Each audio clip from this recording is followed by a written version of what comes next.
Paws, Pottery, and Providence. Two dogs running the best studio in town by A.B. Marcus by late afternoon. The light inside Anyhow Ceramic Studio softened everything in the old tool factory building in Providence. Golden sunlight stretched across the brick walls and concrete floor, while pottery wheels hummed steadily in the background. The studio at 25 Acorn Street today smells of wet clay, kiln dust, coffee, and imagination. Near the front door sits a colorful dog named Cashew. Officially, Cashew holds no position whatsoever.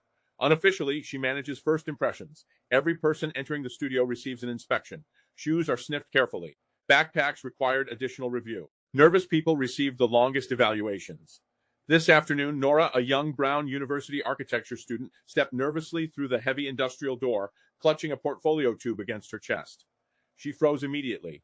Everyone around her seemed confident and effortless, hands shaping clay with practiced ease, while she quietly wondered if she had made a terrible mistake. Blueprints and straight lines suddenly felt very far away from spinning wheels and collapsing bowls.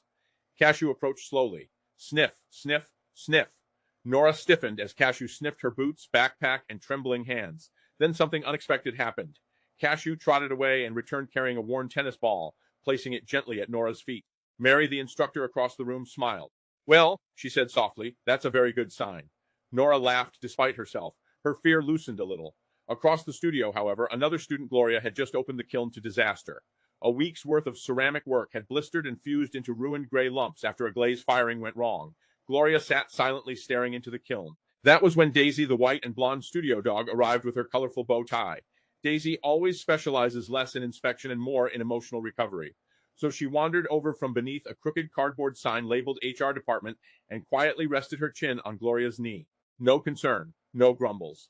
Just presence. Soon other students drifted nearby. Nelson struggling with centering clay. Nicole exhausted after cracking a sculpture minutes before critique. HR is open, Mary whispered. By sunset, Nora her very first uneven bowl. It wobbled terribly. Everyone applauded anyway. And beside the kiln, the discouraged Gloria had already started planning the next firing.